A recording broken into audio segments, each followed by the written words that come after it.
अब हम देखते हैं एक और ह्यूमन इंटरवेंशन किसमें, इकोसिस्टम में। यह है गार्बेज।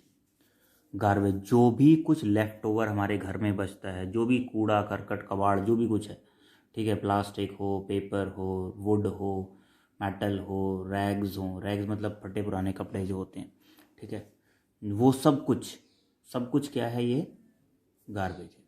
इवन हमारी जो नालियों से पानी निकल के जाता है ना, वो भी गार्बेज है। उसे हम एक अलग उसमें पढ़ेंगे, सीवेज करके, लेकिन है सब garbage he.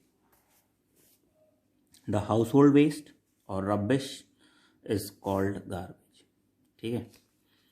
It includes leftover food, जो भी तुम फेंक देते हो, fruits, leftover fruits, vegetables, vegetable peels, fallen leaves of potted plant, waste paper, unwanted plastic object, glass articles, metal object, old wooden objects, rags, old and torn clothes, discarded shoes and sewage। ये सारा का सारा क्या आएगा, garbage. जब भी तुमसे पूछे ना व्हाट इज गार्बेज, तो household waste is called garbage, और ये पूरा लिखोगे ये सारी चीज़ें, ठीक है। तो गार्बेज की डेफिनेशन यहाँ तक खत्म करोगे जब भी हो। गार्बेज जो होता है वो दो तरह का होता है, एक होता है बायोडिग्रेडेबल, एक होता है non biodegradable. Some of the garbage is biodegradable whereas major part of it is non biodegradable. Biodegradable तो चलो फिर भी डिकम्पोज हो जाता है, नॉन बायोडिग्रेडेबल का क्या करें। तो इस गार्बेज से छुटकारा पाने के लिए, ठीक है, हमें साइंटिफिक वेज ढूंढने पड़ेंगे, या हमें साइंटिफिक वेज यूज़ करने पड़ेंगे गार्बेज डिस्पोजल के लिए, ठीक है। तो आज के टाइम में एक बहुत बड़ी प्रॉब्लम जो मेट्रो सिटीज़ हैं उनकी है disposal of waste. To get rid of garbage we need a proper disposal of garbage. एक प्रॉपर डिस्पोजल, इवन एक पूरा एक डिपार्टमेंट है जो गार्बेज डिस्पोजल पे वर्क करता है, ठीक है, डिस्पोजेबल पे वर्क करता है।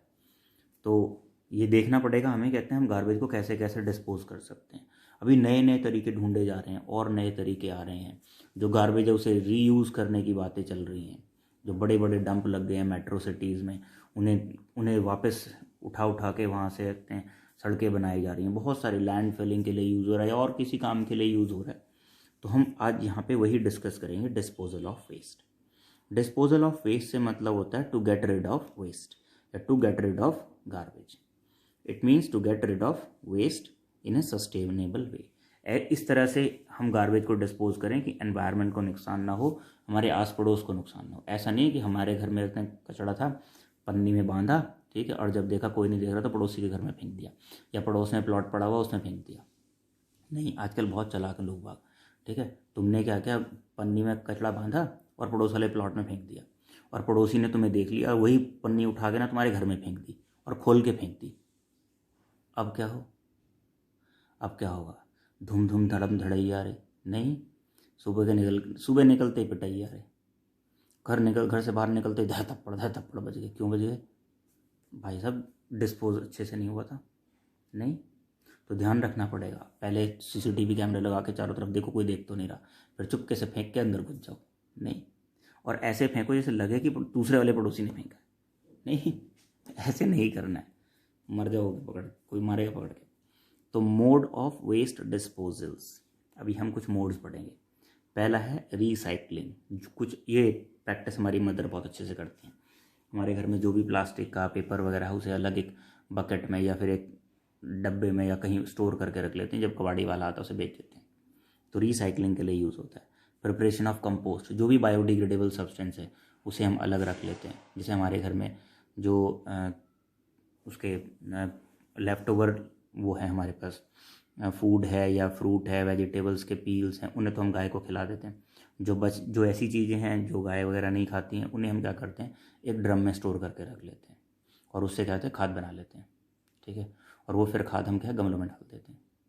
तो प्रिपरेशन ऑफ कंपोस्ट, हमने कंपोस्ट तैयार कर लिया। उसके बाद आता है एक इंसिनरेशन।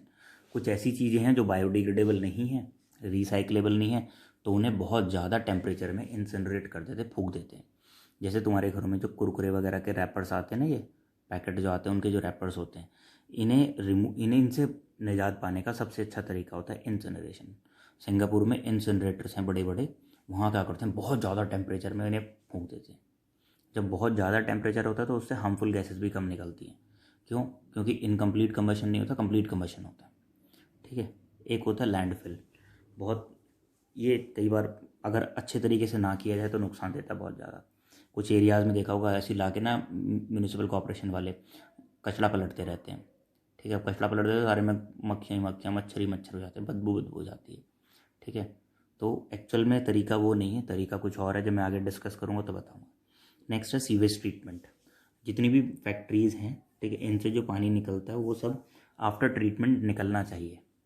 ठीक है। हमारे घरों में से जो भी वेस्ट जाता है बड़े बड़े नालों में, ठीक है, उन बड़े नालों में सीवेज ट्रीटमेंट प्लांट लगे होने चाहिए, जिससे कि जो भी सीवेज है वो सारा का सारा ट्रीट करके फिर कहीं आगे पास ऑन किया जाए। ठीक है।